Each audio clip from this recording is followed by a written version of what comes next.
नमस्कार, ओम तत्सत। स्वागत है आप सबका। आज हम चर्चा शुरू करने वाले हैं भक्ति योग की। बहुत ही खूबसूरत षटक है ये गीता का। और अक्सर लोग जब गीता का अध्ययन करते हैं तो कर्म योग लोगों को समझ में आता है। एटलीस्ट वो अभ्यास से बेटर होता है, लेकिन लोगों को एटलीस्ट समझ में आता है कि हाँ, कर्म योग में करना क्या है। ज्ञान योग भी लोगों को समझ में आता है, क्योंकि ज्ञान योग तो भरा ही है, ज्ञान के बहुत सारे नगेट्स उसमें मिलते हैं। तो पीपल कैन अंडरस्टैंड, अच्छा ये करने से ऐसा होता है। भक्ति योग ऐसा है कि मैंने खुद एक्सपीरियंस किया है, लोगों से जब बात भी करता हूँ, लोग अक्सर कंफ्यूज हो जाते हैं। और उसका सिर्फ कारण यह है क्योंकि भक्ति को लोग कन्वेंशनल सेंस ऑफ भक्ति से लेते हैं। भक्ति का अर्थ वो पूजा पाठ से समझते हैं, भक्ति का अर्थ उस ईश्वर से समझते हैं जिसको वो ईश्वर समझते आए हैं अभी तक। तो भक्ति योग को जीवन में उसकी क्या रेलेवेंस है, क्या प्रैक्टिकलिटी है, वो अक्सर गीता पढ़ने के बाद भी कंफ्यूज हो जाते हैं। And they go back to the same mould जिसमें वो भक्ति करते आए हैं, क्योंकि वो भक्ति एक ऐसा कॉन्सेप्ट है जो बहुत ही अर्ली स्टेज ऑफ लाइफ में हम कंडीशन हो जाते हैं। भक्ति कैसे की जाती है, भक्ति किसकी की जाती है, भक्ति क्यों की जाती है, भक्ति क्या है, भक्त क्या है। And and it becomes difficult to rewire ourselves to the concept of bhakti and its relevance. But जैसा हम लास्ट टाइम बात कर रहे थे, तीनों का अपना अपना योगदान है, भक्ति, ज्ञान और कर्म का। भक्ति जो है हमारे पूरे कर्मों को और हमारे उस ज्ञान को एक दिशा प्रोवाइड करता है। That's why it is very very relevant. और यह इसलिए जरूरी हो जाता है कि हम किस चीज को ईश्वर माने, अपनी आस्था किस चीज में लगाएं। That is what is the take away from bhakti yoga. तो लास्ट वीक हम जहां कॉन्वर्सेशन कर रहे थे, थोड़ी सी झलक दिखलाएं कि ईश्वर क्या है, क्योंकि भक्ति ईश्वर की ही होनी चाहिए। हम क्या है, हम ईश्वर का ही स्वरूप हैं। जब हम अपने अंदर स्थित ईश्वर को नहीं पहचानेंगे तो हमारी आस्था, हमारी लॉयल्टीज आसपास की दीन दुनिया से इन्फ्लुएंस होने लगती है। पर ईश्वर हम किसको मानते हैं, पिछली बार हमने छोटा सा एक चर्चा करी थी कि भाई हर एक के लिए ईश्वर क्या है। ईश्वर हम किसको मानते हैं, वो हमारा जब कॉन्सेप्ट क्लियर होने लगता है तो हमारी भक्ति को एक, जैसे बोलते हैं ना, एक दिशा भक्ति को भी मिल जाती है कि हम भक्ति भी किसकी कर रहे हैं। तो कर्म योग में ईश्वर के कुछ एक हमें कॉन्सेप्ट्स क्लियर हुए थे कि एक तो ईश्वर भी कर्म से बंधा हुआ है। तो अगर कोई समझे कि मैं ऐसा ईश्वर हूं या मेरा ईश्वर जो है उसे कर्म नहीं करना है, तो ईश्वर वह एंटिटी है, कर्म तो ईश्वर को भी करना पड़ता है। दूसरा, एक हमें रिकंडीशनिंग करनी होती है। जैसे हम बहुत बार बोलते हैं ईश्वर की यही इच्छा थी, जैसे भगवान की मर्जी। ना, मजे की बात यह है, गीता खुद कहता है भगवान की अपनी मर्जी होती नहीं है। भगवान के पास शक्ति सारी होती है, और ये ब्यूटी है। हम जब तक हमारे पास मर्जियां होती हैं, हमारे पास शक्ति नहीं होती, इसलिए हम किसी ईश्वर को ढूंढते हैं, कोई हमें वह शक्ति दे दे जो हमारी मर्जी पूरी कर दे। और हम ईश्वर कैसे बनते हैं, कोई भी ईश्वर कैसे बनता है, जिसके पास सारी शक्ति आ जाती है बट अब मर्जी नहीं है। कुछ मर्जी का रोल ही नहीं है वहां पे। तो ईश्वर वह शक्ति है, वह स्टेट है जिसमें सारी मर्जियां, सारी इच्छाएं विलीन हो चुकी होती हैं। शक्ति ही शक्ति है, आप जो चाहे वो कर सकते हो, बट अब चाहना ही नहीं है। तो स्व प्रकृति को अधीन करके जब माया प्रकट होती है, ईश्वर का वह स्वरूप हमें देखने को मिलता है जो हम भक्ति योग में देखेंगे। और मजे की बात ये कि, एक सेकेंड, और मजे की बात ये कि ईश्वर खुद कहते हैं कि मैंने सृष्टि रची है, किंतु ईश्वर अकर्ता है। उन्होंने कोई काम नहीं किया है, क्योंकि कर्म फल में उनकी इच्छा विलीन हुई है। तो जो भक्त उसी सेंस में ईश्वर को महसूस करता है, उसी सेंस में ईश्वर को प्राप्त करता है। और अल्टीमेटली ईश्वर मनुष्य के कर्मों का भार भी नहीं रख रहा, वो भार भी मनुष्य के ही कंधों पर है। जितना हम अपने विचारों को शुद्ध रखेंगे, वैसे ही सृष्टि, वैसे ही यह माया प्रकट होती रहेगी। तो हम बोलते हैं ना, ईश्वर की माया है कैसी बीत है, कहीं धूप कहीं छाया। ये धूप भी हमारे मन के अंदर है, ये छाया भी हमारे मन के अंदर है। Ultimately it boils down to अपने विचारों को शुद्ध रखें। जैसा विचार होगा वैसी हमारी प्रकृति बनती चली जाएगी। हम्म। अब भक्ति योग में हमें क्या क्या देखने को मिलेगा? भक्ति योग में हमें ईश्वर की 82 विभूतियां, ये गीता में 82 है, इसका कोई खाली 82 से जोड़ नहीं है कि नंबर 82 पे हमें ध्यान देना है। ध्यान इस चीज पे देना है, इस सृष्टि में हम जो भी सुंदर असुंदर देखते हैं वो ईश्वर का ही स्वरूप होता है। और ईश्वर क्या है? वह अल्टीमेट ट्रुथ है, वह सत्य है जिससे कोई एस्केप नहीं कर सकता। अगर हमने कोई भाव मन में रखा, खूबसूरत या ईर्ष्या या लालच का, वो अपनी सिद्धि करके जाएगा ही जाएगा। तो ये विश्व में जितनी हम चीजें देख रहे हैं, ये उन सब इमोशंस का रिफ्लेक्शन है, वो विभूतियां हैं। कई बार हमें कोई पसंद नहीं आता ना, हम बोलते हैं ये आदमी मुझे पसंद नहीं आया। वो हमारी नापसंद का रिफ्लेक्शन है। वो आदमी ऐसा नहीं है कि उसे नापसंद किया जाए, वो हमारी पसंद नापसंद का रिफ्लेक्शन है। और उस व्यक्ति ने अपने जीवन में जैसी चॉइसेस करी हैं, वैसे उसके कर्म है, वैसे उसका रूप है। और इसीलिए ईश्वर का रूप देखने के लिए विश्व रूप दर्शन योग है, कि जिस तरह से हम ईश्वर को देखना चाहते हैं उस तरह से हम उसे देख सकते हैं। हमें वह दिव्यता चाहिए कि हम हर विभूति के अंदर छिपे ईश्वर को देख सकें। और इसीलिए हमें साकार के बियॉन्ड निराकार में जाना होगा, क्योंकि साकार हमें सिर्फ एक फिजिकल फॉर्म दिखा सकता है। उसके पीछे जो उसके भाव थे, जो उसके इमोशंस थे, जो उसकी माया है, वो सिर्फ निराकार होके देख सकते हैं। तो अध्याय 7 शुरू होता है भक्ति योग का, ज्ञान विज्ञान योग। और ज्ञान विज्ञान का अर्थ क्या है? इस ज्ञान को समझें कि भक्ति क्या होती है, और इस विज्ञान को समझें कि वो भक्ति डेवलप कैसे होती है। तो इस अध्याय में सृष्टि में जड़ चेतन पृथ्वी आकाश जितने तत्व हैं, इन सब चेतनाओं में प्रभु और ईश्वर व्याप्त है। क्योंकि एक इंटेलिजेंस है, कॉन्शियसनेस है। ईश्वर क्या है अल्टीमेटली? ईश्वर अल्टीमेटली वो कॉन्शियसनेस है जिससे कुछ छुपा हुआ नहीं है। और वो कॉन्शियसनेस अपने आप को मैनिफेस्ट कर लेती है उस इमोशन के साथ जो हमने कैरी किया हुआ था। और इसीलिए ईश्वर का स्मरण किसी भी फॉर्म में कर सकते हैं, किसी एक पर्टिकुलर साकार से वो बंधा हुआ नहीं है। तो कृष्ण बोलते हैं, हे पार्थ तू तज आसक्ति कर मुझ में ही ध्यान, सुन तू मुझसे रूप ये मेरा जिससे तू अनजान। हमारी आसक्ति होती है एक पर्टिकुलर रूप में, एक पर्टिकुलर दृष्टि में, और इसलिए हम उसी को ईश्वर मान लेते हैं। लेकिन ईश्वर की अपनी सत्ता से हम अक्सर अनजान रहते हैं।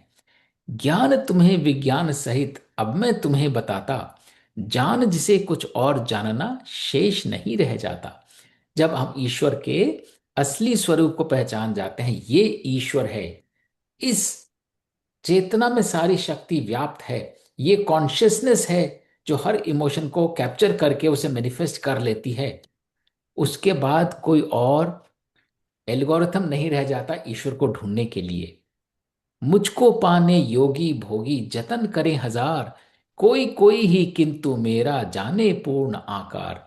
क्योंकि जब हम ईश्वर की खोज में निकलते हैं तो हम अक्सर उसके किसी न किसी रूप दिव्यता, उसके चमत्कारों में खो जाते हैं। और जो उनका पूर्ण आकार है, जो उनका पूर्ण स्वरूप है, उसको तो जानने की चेष्टा कुछ ही कम लोग कर पाते हैं। क्योंकि ईश्वर का जो रूप है, उस सत्य का जो रूप है, मेरा रूप ना एक ये है अष्ट तत्व का मिश्रण, भू जल वायु नभ मन बुद्धि अहम अगन। क्या है इस ईश्वर के रूप में? ये पंच तत्व तो हैं ही, इसके साथ मन बुद्धि अहंकार मिलाकर ईश्वर बनता है। जितने हम पंच तत्व देखते हैं उन सब की अपनी अपनी एक प्रकृति होती है। आकाश में है, वायु है, जल है, अग्नि है, पृथ्वी है, इन सब की अपनी अपनी प्रकृति है, और वो उस प्रकृति के अनुसार ईश्वर की विभूति को प्रकट करते हैं। इसके ऊपर चेतना का लेवल आता है मन बुद्धि और अहंकार का। जब ये 8 चीजें मिक्स हो जाती हैं, उससे हम ईश्वर का रूप महसूस कर सकते हैं। यह तो मेरा भौतिक वर्णन, चेतन रूप अनंत, पराशक्ति है चेतना, अक्षर पुरुष धरंत। और यहां से कॉन्वर्सेशन शुरू हो जाता है साकार और निराकार का। ये एक भौतिक वर्णन है, फिजिकल डिस्क्रिप्शन है ईश्वर का। if you have to look at Ishwar, what is the ultimate truth and the power? Where do we see that? How do we feel it? One is the physicality. उस physicality में पंच तत्व हैं, उस physicality में मन बुद्धि अहंकार है, क्योंकि उसको भी हम महसूस कर सकते हैं। किंतु इसके बियॉन्ड वह चेतना है, वह कॉन्शियसनेस है, विच ट्रांसेंड्स ऑल फिजिकल बाउंड्रीज। हमने पिछली बार भी बात करी थी, physical matter has limits of space and time. Physics बोलता है साइंस के सिद्धांत में, कोई चीज एक पर्टिकुलर स्पीड से ज्यादा नहीं ट्रेवल कर सकती, स्पीड ऑफ लाइट। कोई चीज एक जगह में एक समय पे एक ही जगह हो सकती है, लेकिन जो चेतना होती है, जो कॉन्शियसनेस होती है, that transcends all physical boundaries. और यह जो कॉन्शियसनेस है, यही ईश्वर का चेतन रूप है, अनंत है, there is no limit to it. जड़ चेतन के संगम से सृष्टि भई ये जान, मैं ही जगत का निर्माता हूं, मैं ही नाश का भान। और अब हम यहां से ईश्वर को फील करने की वो जर्नी शुरू करते हैं। ईश्वर कहाँ मिलता है? जड़ चेतन के संगम में। हमारे ये शरीर जड़ है, फिजिकल है। जब तक इसमें चेतना है, इस शरीर की वैल्यू है, क्योंकि कर्म तभी हो सकते हैं जब इसमें चेतना है। जब इसमें से प्राण चले जाते हैं, इस शरीर की कोई वैल्यू नहीं रहती, बिल्कुल मिट्टी बन जाता है। पंच तत्व यहां पर हैं, लेकिन प्राण तत्व नहीं है। ये प्राण तत्व जब इस जड़ में पड़ता है, उसके संगम से नई सृष्टि बनती है। जब एक जीव उत्पन्न होता है, एक चेतना के साथ उत्पन्न होता है, और वो चेतना उस शरीर को ड्राइव करती है। वो शरीर कैसे ही बड़ा होगा, क्या क्या कर्म करेगा, कहाँ कहाँ जाएगा जीवन में, किन से मिलेगा, कैसे रिस्पॉन्ड करेगा, सृष्टि वहां से शुरू होती है। सृष्टि केवल एक फिजिकल बॉडी से शुरू नहीं होती। और इसी प्रकार सृष्टि को एक बॉडी भी चाहिए। वो चेतना किस काम की, वो चेतना कैसे सृष्टि रचेगी अगर उसको एक मीडियम नहीं मिलेगा तो जड़ और चेतन का जहां संगम होता है, जहां पे कॉन्शियसनेस मीट्स द फिजिकलिटी, वहां पे क्रिएशन होता है। और वही क्रिएशन ईश्वर कहता है, मैं ही जगत का निर्माता हूं, मैं ही नाश का भान। क्योंकि वो चेतना क्या कैरी कर रही है, वो चेतना कई बार कुछ इच्छाएं कैरी कर रही होती है, उसमें कुछ नई चीजें बनती हैं, कुछ पुरानी बिगड़ती हैं। तो इसलिए जहां पे consciousness meets the physicality, something new will get created और something existing will be annihilated, will be destroyed. और इसलिए इस कॉन्फ्लुएंस को समझना बहुत जरूरी है। जब हम कुछ खाते हैं, किस भाव से उसको खाते हैं। Khana is the physical part, the emotion with which we are consuming it is the consciousness part. और इसीलिए कोई खाना हमारे लिए पोटेंट होता है, हमारे लिए हेल्दी होता है, और कोई नहीं होता। इंग्रेडिएंट्स तो वही हैं। कौन सा खाना हमारे लिए पौष्टिक है, ये हम आगे देखेंगे ज्ञान योग में। लेकिन वो क्यों पौष्टिक है, खाना तो वही रखा हुआ है, आपने किस भाव से खाया। आपने बहुत गुस्सा करके कोई पानी का गिलास पिया, वो पानी भी विष के समान है। जड़ वही है, चेतन कैसा है, चेतन पोल्यूटेड है। या आपने ईर्ष्या के साथ, या आपने सेवा भाव के साथ। सो टोटली डिपेंड्स कि आप जो है किस चीज को कंज्यूम, किस कॉन्शियसनेस लेवल के साथ कर रहे हैं। वो या तो कुछ क्रिएट करती है, समथिंग मोर पोटेंट, या उसे डिस्ट्रॉय कर देती है, which is not good for you. मुझसे श्रेष्ठ ना पाए धनंजन, जो खोजे वो अभागा, सारे जगत की मणिमाला का मैं ही तो हूं धागा। तो ये जो कॉन्शियसनेस लेवल है, इसके ऊपर कुछ नहीं रह जाता। Nobody can find anything better than this consciousness level। जो उस कॉन्शियसनेस के परे भी ईश्वर को ढूंढ रहा है, वो तो अभागा इसलिए क्योंकि उसे कुछ और मिलेगा ही नहीं। The ultimate state of that consciousness is what you can reach. और इसीलिए वह कॉन्शियसनेस है जो हम सबको बांधे हुए है। ये हम बार बार इस बात को एम्फोसाइज करेंगे। मैं और आप कनेक्टेड हैं। हम कहीं पे भी बैठे हों, हम कैसी भी सृष्टि का पार्ट हो, वी आर ऑल कनेक्टेड। और वो कनेक्शन क्या है? This consciousness which differentiates one from the other but still is connecting them, that energy, that awareness. सारी सृष्टि का जो कॉमन थ्रेड है, वह ईश्वर है। और ईश्वर वह चेतना है, जिसके अनंत रूप है। यह तो मेरा भौतिक वर्णन, चेतन रूप अनंत। जैसी हम चेतना रखते हैं, वैसी फॉर्म में ईश्वर को इंस्टेंटली प्राप्त कर लेते हैं। तो ईश्वर हमारे साथ हर पल है, हर भाव में है। हम किस रूप में उसे ग्रहण कर रहे हैं, यह हमारी चेतना पर डिपेंड करता है। मैं हूं कौनते जल का द्रव्य, चंद्र और सूर्य प्रकाश, नर पौरुष वेदों का अक्षर, या शब्द भरा आकाश। और ये एग्जाम्पल देते हैं कृष्ण कि मैं जल की फ्लूइडिटी में हूं। अगर मेरे को महसूस करना चाहो तो पानी पीते हुए आप कह सकते हो वाह कितना खूबसूरत पानी, ऐसा फ्लूइडिटी है, यहां से डालो पूरे अंदर तक चला जाता है। या you can find me in the illumination of sun and moon. या फिर जो पौरुष होता है, जिसने अपना जीवन श्रेष्ठ जिया है, उसका पौरुष में मेरे को एक्सपीरियंस कर सकते हो। What a man. कुछ होते हैं ना, लोगों को देखते हैं कितना तेज है इनके चेहरे पे, या इनकी वाणी में कितनी सौम्यता है। वेदों की जो अक्षर है, जो ज्ञान है, या आकाश में जब शब्द होता है, इन एक एक चीजों में आप ईश्वर को एक्सपीरियंस कर सकते हो। कितनी अलग अलग फिजिकलिटी है। सन और मून का light is very different from the sound that the skies carry when there is a thunder. और पानी में फ्लूइडिटी जो है, बिल्कुल अलग तरह की उसमें मैकेनिक्स है। लेकिन इन सारी डिफरेंट फिजिकलिटीज के पीछे वो एनर्जी है, जिसको हम अगर महसूस करना चाहें तो वो एनर्जी एक ही है। And that is the power of that supreme consciousness. मैं अग्नि का तेज, मैं हूं मैं धरती की मिट्टी में, भूत अभूत का सम, मैं हूं तपस्वियों की सिद्धि में। इस श्लोक में एक बहुत ही नॉर्मल और इजी बात कही गई है, और एक बहुत ही प्रोफाउंड बात कही गई है। तो carrying from the previous thought, अग्नि का तेज, आग में वो पावर कहां से आ रही है जो इल्यूमिनेट कर रही है, जिसमें ताप है। या धरती की मिट्टी, जरा सा पानी पड़ता है, बारिश होती है और धरती में से सुगंध आने लगती है, एक महक आने लगती है। ये वो कॉन्शियसनेस है। वो महक कैसे बनी? जैसे ही सूखी धरती पर पानी पड़ता है, कुछ अंदर से निकलता है, वो अपने आप को एक्सप्रेस करती है। धरती कितनी खूबसूरत सौंधी सौंधी खुशबू आती है। फिजिकलिटी है, but how the physicality manifest, वो ईश्वर है। हमारी नाक उसको स्मेल कर सकती है, उस सुगंध को। वो ईश्वर की पावर है कि हमारी नाक को वो सेंसुअलिटी मिली हुई है कि उस गंध को महसूस कर सकें। तो ये तो इजी पार्ट हुआ कि हर वो फिजिकलिटी कैसे अपने आप को मैनिफेस्ट कर रही है। वो फिजिकलिटी के पीछे कॉन्शियसनेस है, एक इंटेलिजेंस है कि ये कैसे एक्सप्रेस होना है, वो ईश्वर है। लेकिन जो प्रोफाउंड बात यह है, भूत अभूत का सम, the bridge between the past and the future.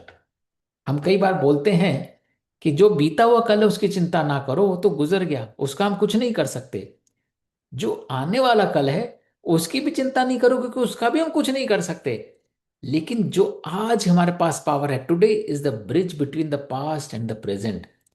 हमारे पास कुछ ट्रॉमेटिक इवेंट हुआ, हम उसको प्रोसेस कैसे कर रहे हैं आज, ये ईश्वर की पावर है। हम उसको ग्रीव कर सकते हैं, रिपेंट कर सकते हैं, वेंजेंस रख सकते हैं, रिग्रेट रख सकते हैं। ये हमारा फ्यूचर क्रिएट करता है। और इसीलिए what is Ishwar? Ishwar is this moment, how we are processing our past, which will create the future.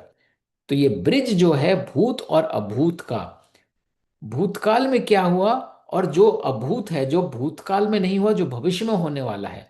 और दूसरे तरह से भूत और अभूत जो फिजिकलिटी है, गीता में भूत शब्द कई बार यूज हुआ है। भूत का अर्थ होता है जीव से, फिजिकल क्रिएशन। और अभूत है जिसका फिजिकलिटी नहीं है, जो उसका जड़ चेतन का संगम है। तो ये जो कॉन्फ्लुएंस है फिजिकलिटी का कॉन्शियसनेस के साथ, ये बड़े बड़े तपस्वियों की सिद्धि में प्रकट होता है। बहुत कैजुअली बोलें तो ऐसे बाबा लोग होते हैं, कुछ मंत्र बोलते हैं और कुछ प्रकट कर देते हैं, वो तो एक हुआ गिमिक। लेकिन जो वाकई में सिद्ध होता है, वो अपनी सिद्धि से, अपनी तपस्या से, अपने अभ्यास से ऐसी चीजें प्रकट कर सकता है जिसको आम आदमी कल्पना भी नहीं कर सकता। और ये सिद्धि कहां से आती है? जड़ चेतन के संगम से आती है, भूत अभूत के सामंजस्य से आती है। Whatever is physical, how that physicality is manifesting itself.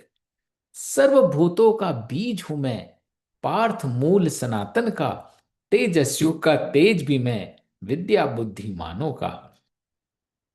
Her physicality के पीछे जो कॉन्शियसनेस छुपी है, ये छोटा सा बीज आम बनेगा या अमरूद बनेगा, ये छोटा सा बीज पशु बनेगा या पक्षी बनेगा, इस अंडे में प्राण कहाँ से निकलेंगे, ये कैसे हैच होगा।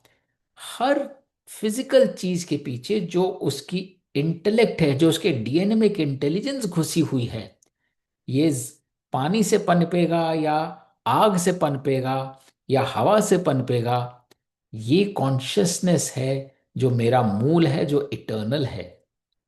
और जो विद्या है बुद्धिमानों के पास, जो तेजस्वियों के पास तेज है, वो कहाँ से आ रहा है? वो उस इंटेलेक्ट से आ रहा है, उस कॉन्शियसनेस से आ रहा है। मोह माया से मुक्त भया मैं तेज हूं शक्ति धारों का, धर्मानुकूल आगे बढ़े वेग में हूं परिवारों का। तो जो ट्रुथ है, उसको आप बांध नहीं सकते।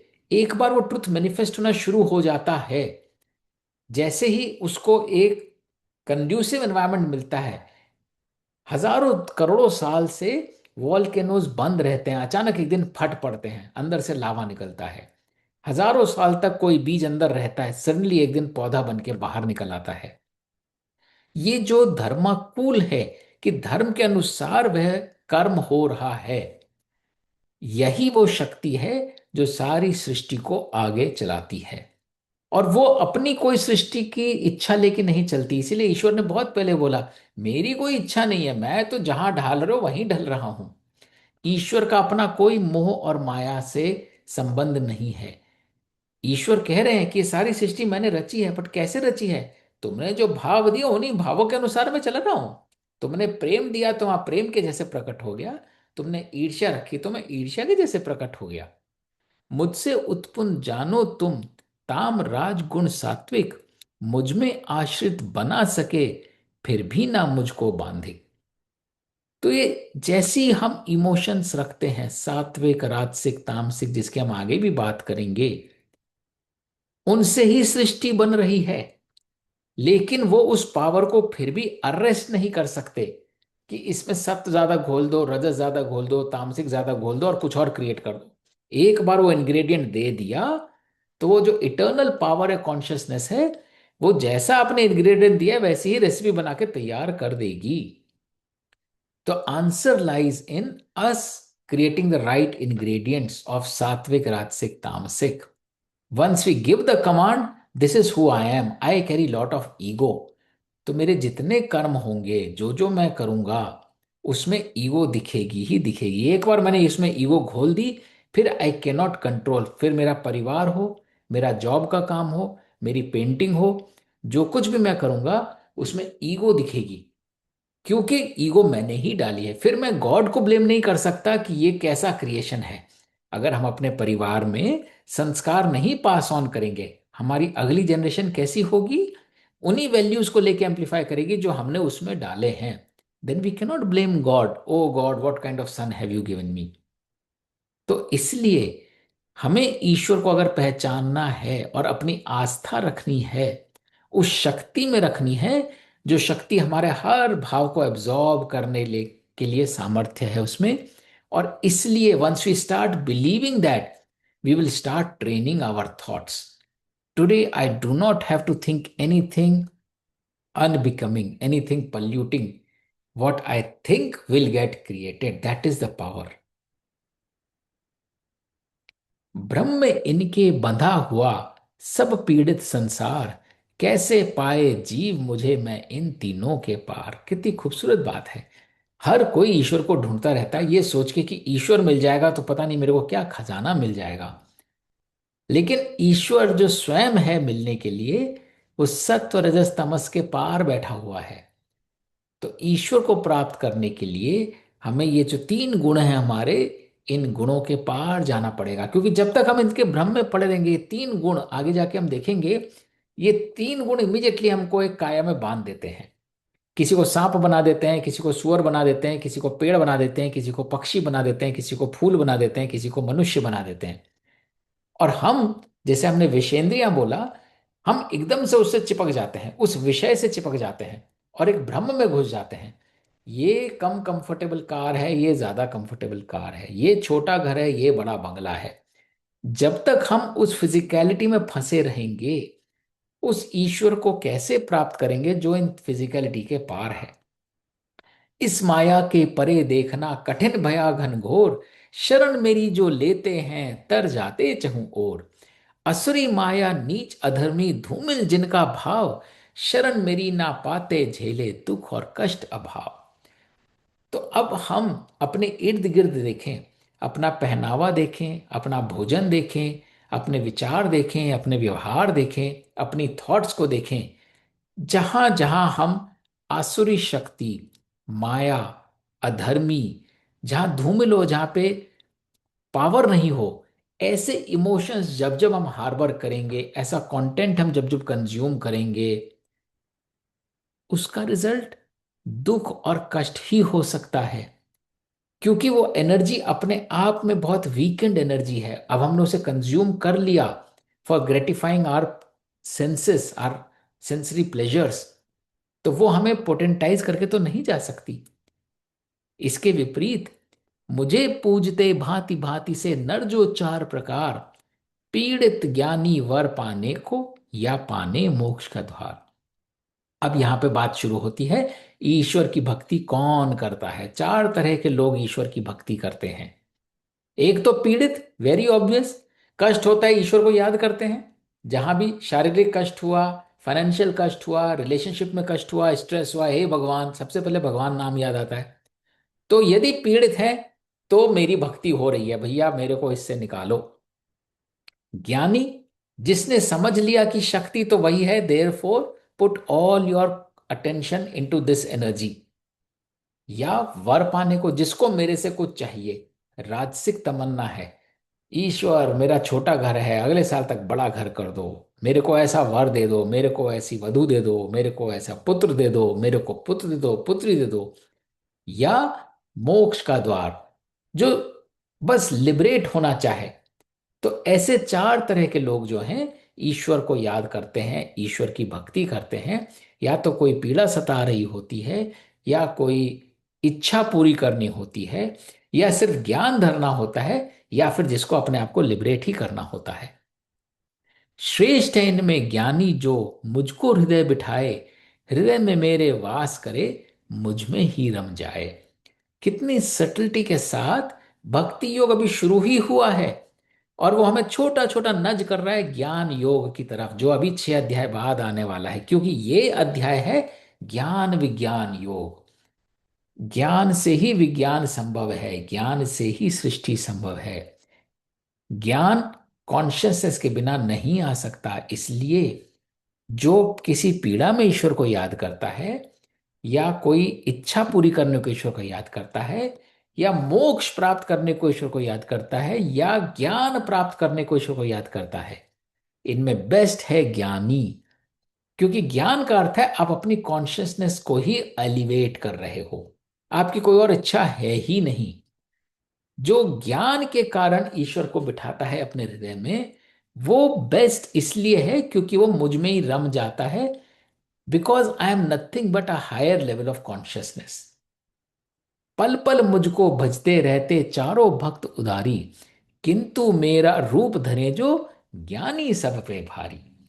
और ये जो हम काम कर रहे हैं, सत्संग कर रहे हैं, गीता का ही ज्ञान कर रहे हैं, तो हम एक तरह से गीता के ज्ञान को एसिमुलेट कर रहे हैं। अगर हमने यह कार्य ढंग से कर लिया, हमें किसी और तरह से ईश्वर की भक्ति करने की आवश्यकता ही नहीं है। क्योंकि हमने उस ज्ञान को प्राप्त कर लिया, उस कॉन्शियसनेस, उस अवेयरनेस को प्राप्त कर लिया, जिसके द्वारा हम एक बेटर इंस्ट्रूमेंट बन सकते हैं। सब जन्मों के बाद में सज्जन योनि मनुज को पाए, मुझ में ध्यान लगाए दुर्लभ जीव हरि को ध्याए।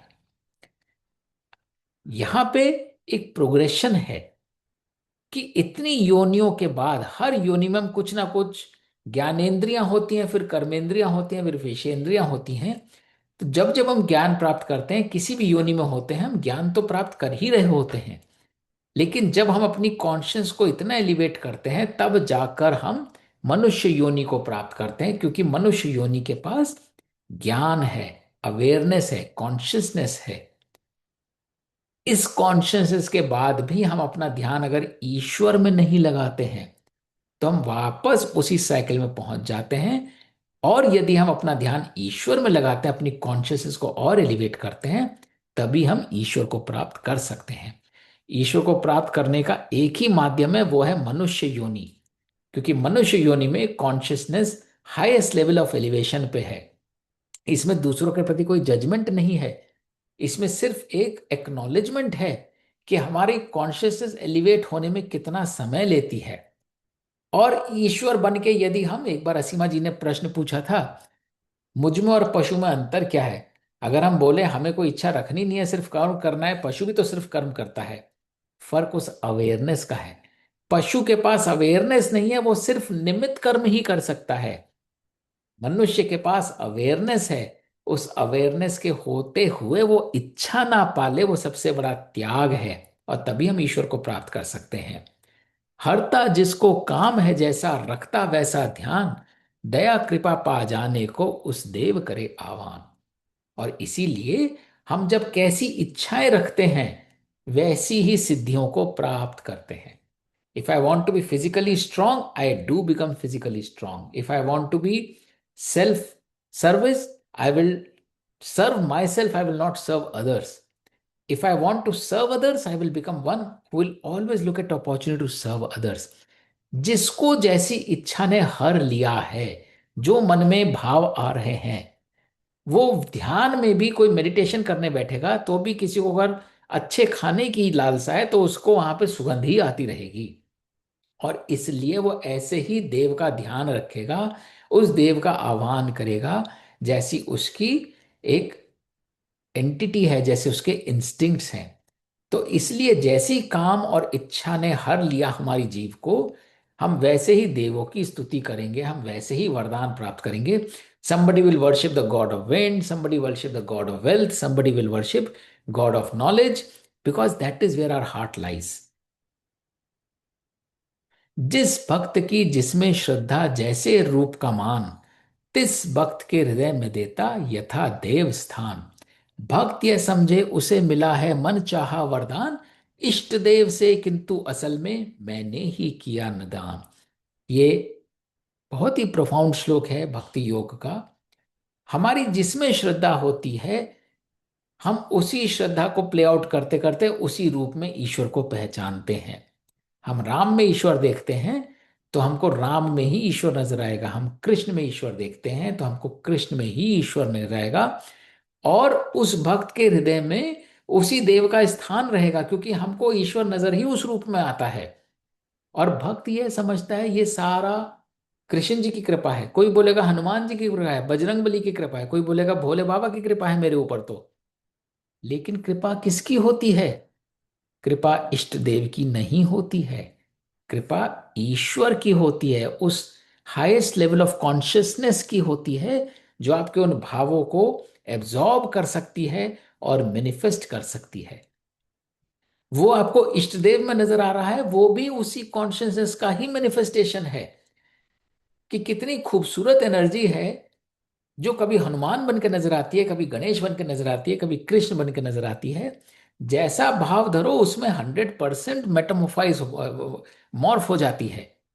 मूड मनुज मूड फल पाते, मूड देव सौजन्य, देवार्थ है देव को पाते, परम धम सम अन्य।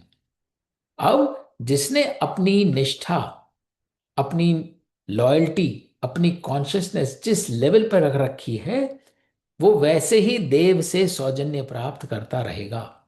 यहां मूड का अर्थ कोई जजमेंट नहीं है, यहां मूड का अर्थ सिर्फ लिमिटेड है। जिसने लिमिटेड कॉन्शियसनेस रखी है, उसके रिजल्ट्स भी उस कॉन्शियसनेस तक ही लिमिटेड रहेंगे।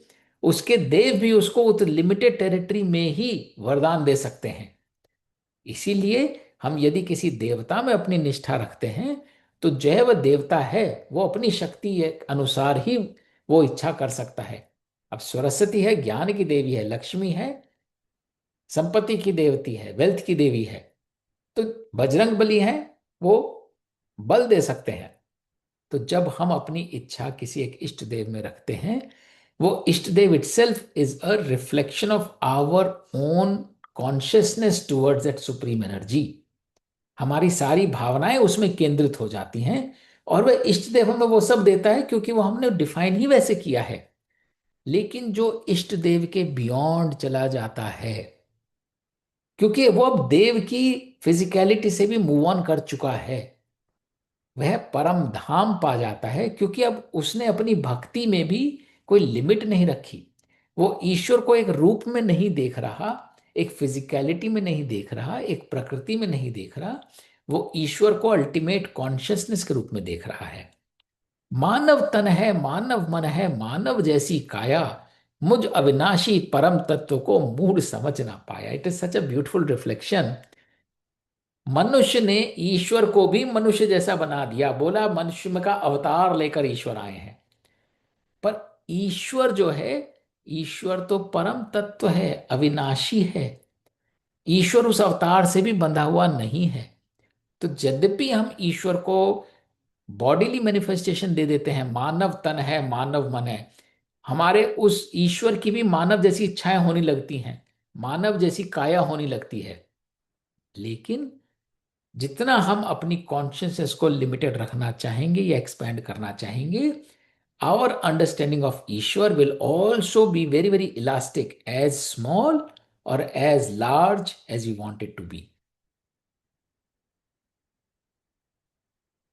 मूरख के मन बसता मैं भी, बन मूरख अनजान, ढक लेता निज माया से मैं, दिखता ना भगवान।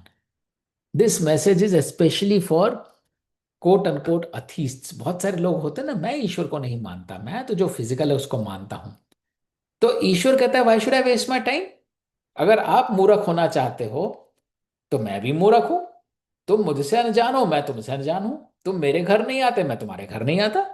तो ईश्वर भी अपनी माया उसको नहीं दिखाते जो वो देखना ही नहीं चाहता। इसलिए अगर हम मूर्ख बनना चाह रहे हैं तो हमको मूर्खता में ही ईश्वर दिखाई देगा, और उतना ही दिखाई देगा जितना हमने आपको मूर्ख बना रखा है। ईश्वर की इतनी मायाएं हैं, इतनी ब्लेसिंग्स हैं। अगर हम अनजान बने हुए हैं, ईश्वर दरवाजा खटखटा के नहीं बोलेगा देखो ये मैं हूं, देखो ये मैं हूं। जिसको दिखना चाहे, बच्चे में भी ईश्वर दिख जाएगा, पशु में भी ईश्वर दिख जाएगा, इनएनिमेट ऑब्जेक्ट्स में भी ईश्वर दिख जाएगा। और यही विश्व रूप दर्शन है जो हम आगे जाके समझेंगे। लेकिन अगर हम ईश्वर को सिर्फ मंदिर में देखना चाहेंगे, एक मूर्ति में देखना चाहेंगे, ईश्वर बोलेगा सो बीट, देखो मेरे को मूर्ति में देखो, खुश रहो तुम, जिसमें देख सकते हो वैसे देखो। हे अर्जुन, मैं भूत भविष्य साक्षात मैं वर्तमान, भगत अलावा कोई मुझको ना ही पाया जान। तो ईश्वर की कोई लिमिट नहीं है, कोई बाउंड्री नहीं है। If we want to create boundaries, we will experience Ishwar through those boundaries. But somebody who has transcended all those boundaries is the real Bhakt, because that person has direct connection. उसके अलावा everybody is compartmentalized. Again, इसमें कोई judgement नहीं है, but it is a statement of fact कि जैसा हम ईश्वर को देखना चाहेंगे, ईश्वर हमें वैसा ही दिखना शुरू हो जाएगा। राग द्वेष इच्छा के मारे दुखित भये नर नारी, मोह माया के जाल परंतप उनको पड़ते भारी। किंतु जो निष्काम की भांति कर्म है करते जाएं, प्रिय वही हो मुझको उनके पाप नष्ट हो जाए। इसलिए जो ये कामना है, यही हमको एक पर्टिकुलर फॉर्म में ईश्वर का रूप दिखाती है। क्योंकि उस ईश्वर के रूप के प्रति हमारा या तो राग है या द्वेष है। Either we can see God or manifest God only in that form, or we cannot see it in any other form. और ये सारे माया जाल में ही लोग भरे पड़े हैं। और जो इस माया जाल में फंस जाता है, वो कैसे उबर पाएगा? इसका एक ही तरीका है, उस कामना को नष्ट करें। ईश्वर को भी हमें प्राप्त अगर करना है एक पर्टिकुलर कामना में, उस कामना से दूर हटें। ईश्वर is ready to come to us in any form, let us experience ईश्वर विदाउट एनी फॉर्म। क्योंकि जब हम ईश्वर के प्रति भी एक रूप की कामना नहीं रखते, हमारा उतना पाप भी नष्ट हो जाता है कि हे ईश्वर, तू अनंत था, तुझको मैंने इस फॉर्म में सिमेट लिया। एक तरह का यह भी पाप है। पाप क्यों है? क्योंकि वो कॉन्शियसनेस होते हुए कि ईश्वर अनलिमिटेड है, हमने ईश्वर पे लिमिट बिठा दी। हमने उसको एक फॉर्म में समेट लिया और हम बोलते हैं मेरे लिए यही ईश्वर है।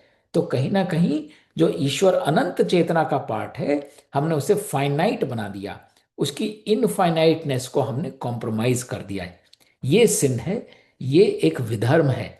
क्योंकि ये कॉन्शियसनेस मिले होते हुए कि हम ईश्वर को इनफाइनाइट कॉन्शियसनेस एक्सपीरियंस करें, हमने बोला नहीं, हम एक्सपीरियंस ही लिमिटेड फॉर्म में करेंगे। जन्म मरण से मुक्ति पाने मेरी शरण जो आए, परम ब्रह्म अध्यात्म के द्वारा एक जन्म तर जाए। अधिभूत अधिदैव सहित अधि यज्ञ उर लावे, अंत काल में हरि चित्तवे भक्त मुझे ही पावे। इस साइकिल का पार्ट होने के लिए हम क्यों हैं, हमारा जन्म क्यों हो रहा है? हमारा जन्म मरण इसलिए हो रहा है क्योंकि हम अभी उस कॉन्शियसनेस लेवल तक नहीं पहुंचे जहां ईश्वर की शक्ति हमें नज कर रही है एवरी मोमेंट। और इस गोल को हम सिर्फ अध्यात्म के द्वारा, जहां पे आत्म का अधिपत्य हो। व्हाट इज अध्यात्म? आगे हम अक्षर ब्रह्म योग में सीखेंगे। अध्यात्म is nothing but the power of आत्म। When we are feeding only and only Atma, when we are governed by only and only Atma, that Atma which is all powerful, that Purush, that energy, that consciousness that we can carry without any limit, that is alone the state that will free us from this cycle of keep having to take birth again and again. और इसके लिए क्या चाहिए? इसके लिए तीन type की energy चाहिए। ये थोड़ा टेक्निकल है, अगला अध्याय से शुरू होगा।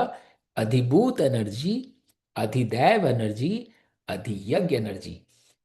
पर इसकी हम चर्चा विदाउट दीज जार्गन्स कर चुके हैं और अगले अध्याय में करेंगे।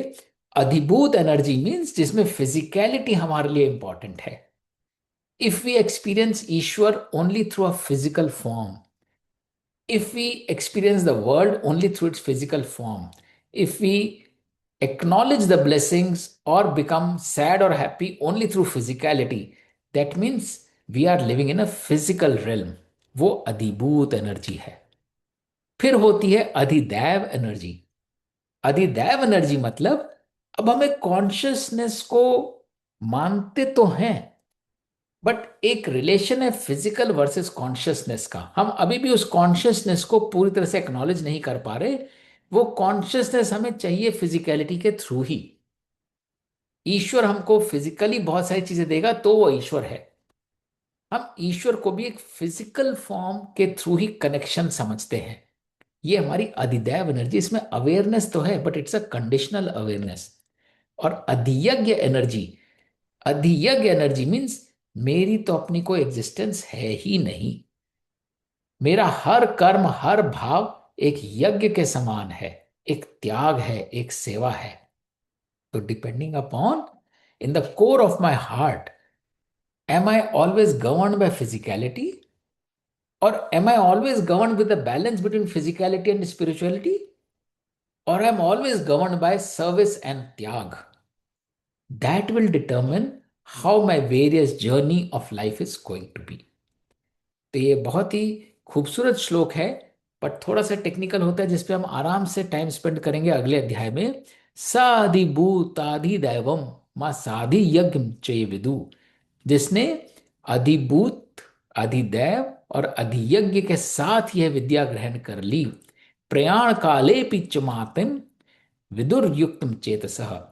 अल्टीमेटली जो कॉन्शियसनेस आएगी प्रयाण काले, when we are transitioning from one state to another state, that transition will be determined purely on whether we were carrying lot of adhibhut energy और अधिदैव एनर्जी और अधियज्ञ एनर्जी। तो ये फाउंडेशन एक सेट करी है भक्ति योग की, जिसमें पहली चीज जो बोली गई है भक्ति योग के बारे में वो यही बोली गई है, it's all a argument between physical and non physical. Physics जरूरी है, फिजिकल फॉर्म जरूरी है, उसके बिना तो हम एक्सपीरियंस ही नहीं कर सकते। लेकिन एक्सपीरियंस करना is more important than physicality maintain करना। तो ये सारे भक्ति योग में सारा फोकस ही फिजिकल वर्सेस नॉन फिजिकल पे रहेगा। जितना हमको सिर्फ इतना ध्यान रखना है, भक्ति योग में एक स्पेक्ट्रम है। एक एंड पे फिजिकलिटी है, एक एंड पे अनलिमिटेड इनफाइनाइटनेस है। किसी भी चीज में हम फिजिकलिटी पे ध्यान देंगे तो जो अनलिमिटेड हमारे साथ हो सकता है वो हम लिमिट कर देंगे, हम खुद ही लिमिट कर देंगे। और जितना फिजिकलिटी को लेट गो करते जाएंगे, उतना स्पेक्ट्रम के दूसरे एंड पे जो अनलिमिटेड ब्लिस है, अनलिमिटेड कनेक्शन है, अनलिमिटेड कॉन्शियसनेस है, उसको अटेन करते जाएंगे। Physicality is the only magnet which is trying to pull us back from infinite experience the infinite bliss. इसीलिए जितनी बार हम बात करते हैं इच्छा की, इच्छा किस चीज की होती है? एक फिजिकल चीज की ही इच्छा होती है। It ultimately boils on to physical. हम किसी के लिए शुभेच्छा भी रखते हैं, वो बहुत तरक्की करे, वो खुश रहे। खुश की डेफिनेशन हमारे टर्म में ये होती है उसके पास अच्छा कपड़ा खाना पीना हो, वो खुश है। उसके पास सुख हो, पर सुख भी हम तभी समझते हैं कि सुख भी तब होगा जब फिजिकलिटी होगी। तो जितना किसी के लिए भावों में भी, शुभकामनाओं में भी फिजिकलिटी का डायमेंशन कम करते जाएंगे, उतनी वो शुभेच्छा शुभकामना भी प्योर होती चली जाएगी। क्योंकि हम शुभ अशुभ भी फिजिकलिटी से नहीं नाप रहे, हम शुभ अशुभ भी उसकी स्पिरिचुअलिटी कोशेंट से नाप रहे हैं। कितना स्पिरिचुअल, कितना अनलिमिटेड एक्सपेंस है उस स्टेट ऑफ माइंड का। We'll take a pause here, or we will continue to discuss. There are several concepts that have been initiated at the beginning of Bhakti Yoga. So we will continue to talk of all of these. What is important is in each of these shloks, we continuously remind ourselves, is it pulling me down towards the physicality, जड़ की तरफ खींच रहा है, या is it helping me attain the infiniteness, चेतना की तरफ ले जा रहा है मेरे को? So I'll take a pause here. Happy to hear from everyone. Continuing from this, like you talk about physicality, any relationship, and the issues these days are a lot about relationships. So it starts with physicality, but one goes beyond that. But you would observe with some people, one relates so much, even in a short span. And with some people, how much hard you try, this just doesn't work out. I mean, you give up, but what is that? I mean, you have best of the intentions. I've experienced that. Then you one day you give it up and you realize that it's just not working out. So it's fine. So one aspect is this. The other thing, like we are a part of God. तो हम जैसे बोलते हैं ना, ईश्वर की इच्छा, तो मुझे हमेशा लगता है कि ईश्वर की इच्छा की मेरी इच्छा वो ही मैनिफेस्ट होती है। शॉर्ट टर्म में वो नहीं ठीक लगता है, पर अगर उसके डीप जाए तो yes, this is what I have created, जो कि वो अनडिजायरेबल होता है। I wouldn't ask for some element, but I do get it. But looking back, I realized that somewhere I have messed up somewhere. That's why I'm getting it. So would like to have your comments on it. जो कर्मयोग में हमने पढ़ा, जीव विचार रचित है माया, आप वही इको कर रही हैं। जैसा मैंने जब वो विचार रखा था, दैट विचार गोज लाइक अ सीड। अब हर विचार को मैनिफेस्ट होने में टाइम लगता है, एक फर्टाइल ग्राउंड चाहिए होता है। कई बार वो फर्टाइल ग्राउंड इमिडिएटली नहीं मिलता। मेरे को किसी पे गुस्सा आया, लेकिन मैं उससे को दबा गई, वो अंदर चला गया। मैंने सोचा मैंने वो खत्म कर दिया, लेकिन अब वो वेट कर रहा है for the right fertile ground. जब वो किसी और सिचुएशन में, जिसको आप रिलेशनशिप कह रही हैं, किसी रिलेटिव के फॉर्म में सामने आता है, वो अंदर बीज पड़ा हुआ था, अब उसको वो सारा जल, पानी, हवा सब मिल गई उस रिलेशनशिप की वजह से, जो हमने दबा दिया था, क्योंकि विचार तो हमारा ही था। जैसे ही उसको फर्टाइल ग्राउंड मिलता है, वैसे ही वो एकदम से पौधे की तरह पनप चढ़ता है अगर वो पल्यूटेड था तो वो हेल्थ इशू बन के निकल सकता है, वो स्ट्रेस बन के निकल सकता है, वो अनटूवर्ड इंसिडेंट बन के निकल सकता है, वो एंगर बन के निकल सकता है। इसलिए हमारे जीवन में जो भी होता है, we have to reflect back. कई बार हमारी मेमोरी साथ नहीं देगी, हम बोलेंगे हमने तो ऐसा कुछ किया ही नहीं, मुझे याद नहीं। कई बार होता है ना, ऐसा क्यों, आप मुझे याद नहीं पड़ता, मैंने कभी किसी के लिए बुरा चाहा हो, ये मेरा ऐसा क्यों कर रहा है। बट हमारी सबकॉन्शियस एनर्जी जो है, इट ट्रांसेंड्स दिस फिजिकलिटी। आज अगर मैंने कुछ सोचा है, जरूरी नहीं कि वो इस जन्म में वापस आए मेरे को। It may take several births before it starts to come back and bite me. क्योंकि सीड तो मैंने ही डाला था, वो सीड कितना नीचे गया है, उसको प्रकाश मिलने में टाइम लगता है, उसको जल मिलने में टाइम लगता है, लेकिन जब उसे वो मिल जाता है, तो चाहे वो शुभ भावना थी, चाहे वो शुभ भावना नहीं थी, भावनाएं सारी की सारी मैनिफेस्ट होती हैं। तो जब आप बोलते हैं कि कुछ relationships we vibe so well, जबकि कोई फिजिकलिटी नहीं है, वो कॉन्शियसनेस उसमें ऑलरेडी कैरी कर रही है जब फिजिकलिटी रही थी। जब आप फिजिकली किसी रिलेशनशिप का पार्ट थे, तब जो आपने जैसे कनेक्ट किया था, वो कॉन्शियसनेस हमेशा उन दोनों पार्ट्स में रहती है। अब जर्नी बहुत दूर दूर चली गई है, 10 15 20 जन्म बाद आप कहीं हैं वो कहीं हैं, लेकिन वो कॉन्शियसनेस वहीं से निकली जब हमने रिलेट किया था। वो कॉन्शियसनेस दोबारा आती है, फिर हमको मिलाती है या नहीं मिलाती, हमको वो सुख प्रदान करती है।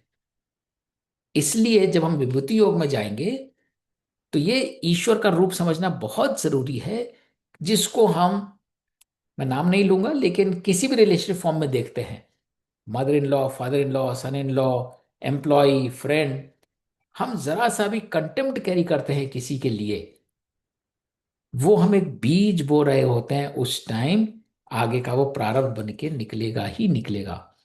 तो इसीलिए अगर हमें कोई अच्छा नहीं भी लग रहा, ये कैसा बॉस है, ये कैसा टीम वर्कर है, ये कैसी मदर इन लॉ है, ये कैसी डॉटर इन लॉ है, हम हमेशा समझें वो व्यक्ति हमारे जीवन में वैसा बन के इसलिए आया है, मेरा कुछ उधार बाकी है, कोई भावना मैंने पकड़ के रखी थी, वो अपना उधार लेने आई है वो आत्मा हमसे।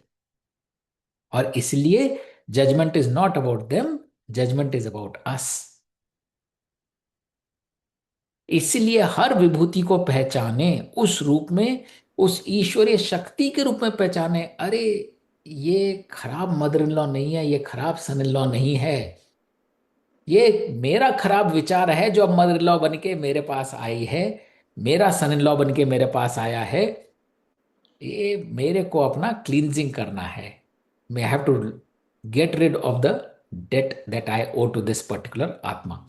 ये विभूति, ईश्वर की शक्ति क्या है, विभूति वो कॉन्शियसनेस, पकड़ लिया, वो पकड़ के बैठा है, तुमको वापस देके जाएगा, उसको नहीं चाहिए। ईश्वर कह रहे ना, मैं तो मनुष्य का भार रखता ही नहीं अपने सर पे, तुमने भावना रखी थी, तुम्हारे को वापस देके जाऊंगा। इसलिए हर विभूति को पहचाने, ये कीड़ा नहीं है, ये मकोड़ा नहीं है, ये सुअर नहीं है, ये ईश्वर की विभूति है। वही लेकर आया है, जो कर सकता है अपने धर्मानुसार कर रहा है हमारे जीवन में, एट एन अप्रोप्रिएट टाइम आया है, कुछ लेकर जाएगा या कुछ देकर जाएगा। तुलसीदास जी ने एक लाइन में कहा है, जी। तुलसीदास जी ने एक लाइन में कहा है, जाकी रही भावना जैसी प्रभु मूर्ति तिन देखी तैसी। भावना कैसी है, ये इस पे डिपेंड करता है। उस भावना में आप आसक्ति जोड़ते चले जा रहे हैं या आसक्ति से मुक्त होते चले जा रहे हैं। हर चीज को अच्छा समझ रहे हैं या अच्छाई बुराई के पचड़ में फंसे हुए भी हैं। ये तो हमको अपने जीवन में ये सुंदर विचारता रखता है, जो हो रहा है ठीक हो रहा है, जो हो रहा है अच्छा हो रहा है, खराब हमारे साथ है वो भी अच्छा ही है। हाँ, जो हम नहीं कर रहे वो हमारे साथ हो रहा है, और वो नेचुरली भगवान के आदेश से हो रहा है। बिल्कुल, जैसी वही भावना जाकी रही रखी है, ऐसी प्रभु मूरत मूरत तिन देखी देखी तिन ऐसी। तैसी। बिल्कुल बिल्कुल, एग्जैक्टली exactly, भक्ति योग का सार ही इसमें है, जैसी भावना रखी है, ईश्वर कह रहा है तथास्तु, मैं हूं तुम्हारे सामने। बिल्कुल वो उसी रूप में हमारे साथ रहते हैं। पर ये सब क्या अच्छा है, जब इसी हाँ सर्कमस्टांसेस अच्छे होना तो ठीक है, पर the people who go through very difficult relationships, the people surrounded, you have control on you, फिर साथ वालों को आई मीन काफी चैलेंजिंग हो जाता है। पर वहां पे ये ज्ञान योग काम आता है, दैट इज ट्रू। हाँ, बिल्कुल। रजनी जी। हाँ, नहीं मैं यही बोल रही थी कि जैसे कई बार भाव होते हैं किसी के लिए, आपके भाव अच्छे नहीं, जैसे आप बता रहे हैं कि भाई ऐसा होता है कितना भी करते हैं तो अगर आप किसी से शेयर करते हो अपने भाव या जैसे बताते हो, तो जैसे मेरी एक मित्र है वो बोलती हैं कि अगर आप मेरे से किसी के कोई भी जो उनसे कोई निगेटिव उनके बारे किसी के बारे में बोलेंगे तो कहते हैं मेरी हेल्थ अफेक्ट होती है। तो इज इट लाइक दैट कि अगर आप किसी से अपने किसी के बारे में किसी के जैसे आपके अच्छे विचार नहीं किसी के बारे में अगर आप किसी से शेयर करना चाहो तो क्या इसका अफेक्ट किसी दूसरे व्यक्ति पे पड़ता है जिससे आप शेयर करते हो? बिल्कुल तो पड़ेगा, मुझे क्योंकि आप उस व्यक्ति को क्या दे रहे हो, एक एनर्जी एक्सचेंज दे रहे हो। पहली चीज, आपने वो एनर्जी खुद अपने पास रख ली। Toxic energy. टॉक्सिक क्यों है? कोई व्यक्ति हमें डिफिकल्ट लगता है, let's go to the core, वो डिफिकल्ट क्यों लगा? 100% हमसे कुछ ना कुछ लेके जा रहा है वो। And ultimately it boil down to something physical. कोई व्यक्ति है, कोई टीम मेंबर है, उसका व्यवहार हमें पसंद नहीं आ रहा। व्यवहार पसंद नहीं आ रहा क्योंकि या तो उसकी शक्ल अच्छी नहीं लग रही, या एक्सप्रेशंस अच्छे नहीं लग रहे, which is a physical form. उसकी बात अच्छी नहीं लग रही, which is a physical way of how that person deals. या उसने ऐसा कुछ किया जिसकी वजह से मेरी साख कम हो रही है। साख कम हो रही है तो कहीं ना कहीं मेरा फिजिकल लॉस भी होगा। मेरे को प्रमोशन देर से मिलेगा, मेरे को अपॉर्चुनिटी नहीं मिलेगी, क्योंकि स्ट्रेस आदमी को हमेशा फिजिकल चीज का ही होता है। एक बहुत ही कंटेम्प्रेरी एग्जांपल देता हूं मैं। जब मैं पढ़ा रहा था तो मैं लोगों से पूछ रहा था कि which is better, a digital security और a physical security? So everybody in today's digital age, everybody says today digital security is the most the strongest security, paramount. क्योंकि डिजिटल को आप किसी भी तरह से फूल नहीं कर सकते। जब तक आप डिजिटल को उसका लॉजिक नहीं दोगे वो नहीं खुलेगा ताला, अगर आपने डिजिटल लॉक लगा दिया। But the crux of the matter is, digital security भी अल्टीमेटली एक फिजिकल ताले को फिजिकल फॉर्म में ही कंट्रोल कर रही है।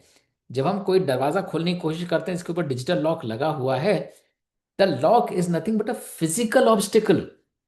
जो आपको सिक्योर बना रही है उस चीज को, वो फिजिकल ऑब्स्टिकल है, डिजिटल नहीं है। Digital is a means to get to physical. So जब तक ताला है, ताले की डेफिनेशन ही है कि वो फिजिकल ऑब्स्ट्रक्शन दे रखा है उसने।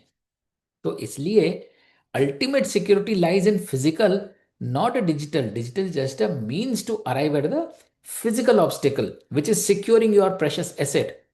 तो इसी प्रकार जब हमें स्ट्रेस होता है, हम सोच रहे हैं नहीं नहीं स्ट्रेस तो फिजिकल चीज नहीं है, ये तो हम फील ऐसा कर रहे हैं। बट हम फील किसी ना किसी फिजिकल लॉस की वजह से कर रहे हैं। We are translating it and we are extrapolating it either to a physical gain और अ फिजिकल लॉस। अगर हम बोलते हैं किसने मेरी बेइज्जती कर दी, बेइज्जती का मतलब क्या हुआ? बेइज्जती का मतलब उसने कुछ अपशब्द बोला जो मुझे बुरा लगा। पर मुझे बुरा क्यों लगा? क्योंकि चार लोग और खड़े थे। आज ये कर रहा है तो कल वो चार लोग ऐसा बोलेंगे। और खाली बोलने की बात नहीं, अगर वो ऐसा बोलेंगे तो कुछ ऐसा समझेंगे। समझेंगे तो मेरे से रिलेशन नहीं रखेंगे, नहीं रखेंगे तो फिजिकली मेरा एनवायरमेंट इन्फ्लुएंस होगा। सो अल्टीमेटली किसी भी चीज का क्रक्स फिजिकलिटी पे जाकर रुक जाता है, क्योंकि हमने फिजिकलिटी से बांध रखा है। अगर मैं उस फिजिकलिटी से अपने आप को फ्री कर दूं तो मेरे को फर्क ही नहीं किसने मेरे को क्या बोला। जो बोल रहा है वो अपना दिमाग खराब कर रहा है, मेरे ऊपर थोड़ी असर हो रहा है। तो जैसे ही पहला हमने कोई टॉक्सिक एनवायरनमेंट अपने में एक्नॉलेज किया, वो एनर्जी हमने रिसीव कर ली, एक पैकेट रिसीव कर लिया। अब हम खुद परेशान हैं। हम दूसरे से क्यों शेयर कर रहे हैं? क्योंकि वो पैकेट हमें परेशान कर रहा है। पर हमने दूसरे को घर बुला के क्या दे दिया? वो पैकेट उसको पकड़ा दिया कि भाई देखो, this is how this person troubled me, this is how it made me feel less comfortable, and now I am handing over my less comfortable energy to you. You should now appreciate how I was feeling less comfortable. और ऐसा भी होता है जब आप किसी से share करते हैं और आपकी हाँ में हाँ नहीं मिलाता, कई बार होता है, और दूसरा बोलता है क्या तुम बेकार सोचने लगे, ऐसा थोड़ी था। हम उसको भी डंप कर देते हैं, नहीं नहीं, you are not understanding me. और हम उस एनर्जी को भी कलेक्ट करके तीसरे के पास जाते हैं, उसने मुझे परेशान किया, मैंने इसको बोला था, ये भी मुझे नहीं समझा, और अब हमने दो पैकेट तीसरे को दे दिए। तो डेफिनेटली जब हम एक नेगेटिव एनर्जी लेके कोई थॉट शुरू करते हैं तो वो उसकी भी एनर्जी को तो इन्फ्लुएंस करेगा ही, जिसको हमने वो नेगेटिविटी पास ऑन करने की कोशिश करी है। तो we have to be very very mindful, जैसे फूफा जी कह रहे हैं, there is nothing called life में ये अच्छा नहीं हो रहा, क्योंकि अच्छा बुरा का जामा हमने पहनाया है। लाइफ में कुछ हो रहा है, वो अच्छा बुरा हम समझ रहे हैं। वन, हमारी सोच लिमिटेड है, तो हम ईश्वर की ब्लेसिंग को लिमिटेड सोच से देख पा रहे हैं। हमारा टाइम होराइजन लिमिटेड है, हम सोचते हैं ये चीज आज हो जाए, आज नहीं हुई तो ये खराब हुई है, तो हम स्ट्रेस में लगे रहते हैं जल्दी हो जाए।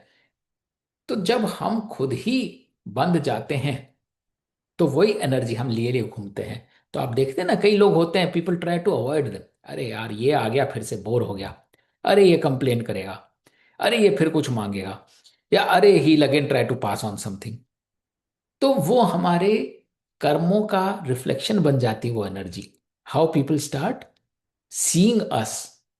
इसलिए बहुत जरूरी है, जैसी मन में भावना रखेंगे हमारा संसार आसपास का वैसा ही बन जाएगा। तो कुछ अशुभ नहीं है, कुछ खराब नहीं है। अब बोले यार ये तो कंप्लेसेंसी हो गई, अगर हम किसी चीज को खराब नहीं समझेंगे तो ठीक कैसे करेंगे?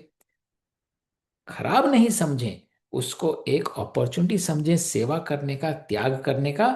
वो चीज हमारे पास आई, भिखारी कहाँ जाएगा? भिखारी दूसरे भिखारी के पास थोड़ी जाएगा, भिखारी आएगा ही धनवानों के पास, कि धन तो वहीं से मिल सकता है।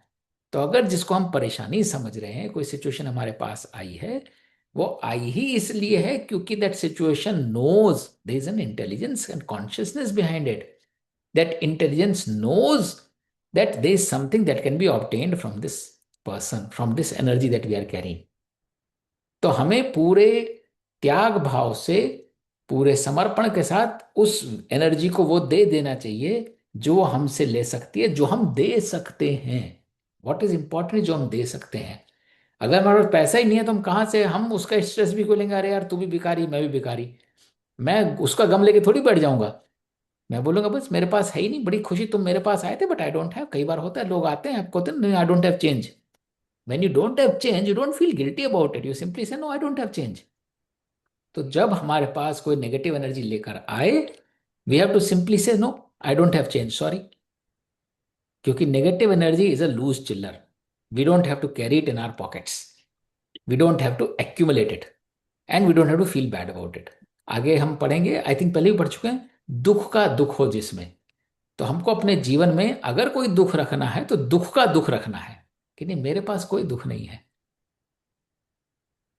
जय श्री कृष्ण जी सबको। नमस्कार सुभाष जी। जस्टिस साहब ने बिल्कुल ठीक बोला है कि मतलब कि जैसी भावना से आप करते हो, अगर आपके पास कोई बुरा हो रहा है तो उसमें भी कोई अच्छाई होती है, ये मेरा अपना एक्सपीरियंस है। नंबर 2, आपने बोला कि नेगेटिविटी, मेरा अपना ऐसा मानना है कि मैं नेगेटिविटी से बहुत दूर रहता हूँ। मैं कई जगह जाता था, वहाँ पे जहाँ भी गेट टुगेदर सोशल गैदरिंग में, तो वहाँ पे मेरे को आई फील नेगेटिविटी, तो I stop going there, because negativity affects your everything, your mind, your chitta के ऊपर वो जाके पड़ती है। Then your chitta is such, you know, वही ज्ञान है कि keep away from the negativity, मेरा ऐसा मानना। और तीसरा, आपने एक संस्कार की बात की है कि संस्कार तो हम देते हैं बच्चों को सबको, लेकिन उनके अपने कर्म भी तो होते हैं, जो कर्मों उन कर्मों को भी तो भोगना पड़ेगा उनको या हमारे को। जैसे कोई बाप बेटा है, पुराने कर्मों से कब से चल रहा है, संस्कार अच्छे दिए हैं, लेकिन फिर भी जो बच्चा वो है वो बाप पे हाथ उठाता है, कुछ करता है, तो ये तो कर्म है ना अपने अपने। और चौथा, एक और मेरा क्वेश्चन है कि आप प्रेयर किसकी करनी चाहिए? प्रेयर क्या, क्योंकि आपने ये जो आप मतलब कि जो आपने एंडोर्स करवाया अपना इनसे, स्वामी चिदानंद सरस्वती ने, उन्होंने भी शायद भगवान कृष्ण के लिए भगवान का वर्ड यूज किया है आपकी गीता में भी। तो ये मेरे फ्यू मतलब कि हैं जो मेरे अपना ऐसा मानना है, बाकी अपनी अपनी सोच है। बाकी जस्टिस साहब से मैं 100% एग्री करता हूँ कि गीता का सार यही है, निष्काम कर्म करो, जो हुआ अच्छा हुआ, जो हो रहा है अच्छा होगा, अच्छा ही होगा। तू भूत का पश्चाताप न कर, भविष्य की चिंता न कर, वर्तमान चल रहा है। हमारा क्या ज्ञान रोध थे, हम तो कुछ लाए नहीं थे। जो ली यहीं से लिया, जो यहीं पर योगेश भगवान से लिया। तो ऐसा मेरा मानना है कि गीता का जो सार है, निष्काम कर्म करता जा, बाकी भगवान पे छोड़ दो। बिल्कुल ठीक कहा सुभाष जी। संस्कार हम देते हैं बच्चों को, पर हमें यह नहीं भूलना चाहिए, फिजिकली वो हमारे बच्चे हो सकते हैं बट स्पिरिचुअली वो सब अलग अलग आत्मा हैं, अपनी अपनी जर्नी पे हैं। बिल्कुल वो ठीक कहा आपने। आपके जीवन में आए हैं, आप संस्कार दे रहे हैं, बट हर एक की कैपेसिटी अलग है आपसे वो संस्कार ग्रहण करने की, and eight their own time. तो वेस्ट कुछ नहीं जाता। कई बार वो फलीभूत होता है 20 साल बाद, 50 साल बाद, या मे बी अगले जन्म में। तो हमें हमारा कर्म करना है, संस्कार देने हैं। हमें ये फल की इच्छा नहीं करनी कि वो संस्कारों को आज ही अपना ले और कल ही गुड बॉय और गुड डॉटर बन के सामने आ जाए। वो अपने टाइम पे जैसी कैपेसिटी होगी, जैसे उनके संस्कार सिर्फ आपने नहीं दिए, वो बहुत जन्मों से बहुत सारे माता पिताओं से संस्कार लिए चले आ रहे हैं। इस जन्म में आपसे लिए, किसी और जन्म में किसी और से लिए होंगे। तो जैसे हमने उनको एब्जॉर्ब करके संजो के रखा है, हमारा ड्राइंग रूम लिविंग रूम वैसा ही बन जाएगा, जहां जहां से हमने जैसे जैसे कलेक्टेबल्स कलेक्ट करके रखे हैं। दूसरा, आपने पूछा भक्ति किसकी करनी चाहिए। उससे पहले इंपॉर्टेंट सवाल है, भक्ति क्यों करनी चाहिए, भक्ति करनी ही क्यों है। अरे निष्काम कर्म करो, सेवा करो, यज्ञ करो, वही भक्ति है। उसके बाद अगर जरूरत पड़े कि नहीं, कर्म के बाद मेरे पास फ्री टाइम है, अब मुझे कर्म नहीं करना, मैं सारा कर्म कर लिया मैंने, अब टाइम है, अब मुझे भक्ति करनी है, जरूर करिए। जिसकी आप कर सकते हैं उसकी करिए। शर्त सिर्फ इतनी है, भक्ति में भी पूरा त्याग होना चाहिए। जो बोले ना, 4 तरह के भक्त मेरे को पूछते हैं। इच्छा पाने वाली भक्ति ना करिए, पीड़ा से हरने वाली भक्ति ना करिए, मोक्ष प्राप्त करने वाली भक्ति ना करिए। भक्ति करनी है सिर्फ ज्ञान, अपनी कॉन्शियस को एलिवेट करने वाली भक्ति। मीन्स अब मैं आत्म के साथ जुड़ रहा हूं, मैं अपने आत्म को और सशक्त बना रही हूं, मैं अपनी चेतना को और उजागर कर रही हूं। That is the purpose of भक्ति। How does not matter. आप राम की करें, कृष्ण की करें, आरती जला के करें, माला चढ़ाकर करें, मंत्र पढ़ के करें, how is completely up to you. किसी भी तरह से कर सकते हैं, वो आगे साकार निराकार में बात आएगी। नहीं, ईश्वर की ऐसा भक्ति कि किसी भी रूप में स्वीकार्य है। What is important is the bhavna behind bhakti, not the format of bhakti. बिल्कुल, ये नहीं, ये कह रहा हूँ कि ज्ञानी जो है, आपने ज्ञानी का वर्ड यूज किया है यहाँ पे भी। तो मेरे हिसाब से ज्ञानी जो है, को ईश्वर के स्वाभाविक प्रेम करने वाले, ईश्वर से कुछ नहीं मांगते। बिल्कुल। इनमें ज्ञानी निरंतर मेरी चिंतन करता है, ज्ञानी मुझको अत्यंत प्रेम करता है, मैं उसको प्रेम करता हूँ। वैसे तो चारों अच्छे हैं, चारों, मतलब कि भगवान ने बोला है कि चारों के चारों ही अच्छे हैं, लेकिन वो कहते हैं कि जो ज्ञानी है वो ईश्वर के से कुछ नहीं मांगता। बिल्कुल। इस पे तो चर्चा कंटिन्यू करेंगे Subhash ji, we are already over the time now, और यहीं से शुरू करेंगे। बहुत खूबसूरत है भक्ति योग, और इसको समझने की कि भक्ति, आपने बिल्कुल सही प्रश्न पूछा, भक्ति किसकी करनी चाहिए, कैसी करनी चाहिए, क्यों करनी चाहिए। ये हमारे जीवन को दिशा प्रदान करेगा कि हम अपने आत्म को और स्ट्रांग बनाएं। एंड ऑलवेज रिमेंबर, स्पेक्ट्रम पे कितना फिजिकलिटी का तड़का पड़ा हुआ है, कितना अध्यात्म का तड़का पड़ा हुआ है। Which direction are we headed to will determine the efficacy of the bhakti. बहुत बहुत धन्यवाद आप सबका जुड़ने के लिए। ओम तत्सत, नमस्कार। इस जय यात्रा श्री से बने रहने के लिए नमस्कार। जय Shri Thank you, Avinash. Thank you.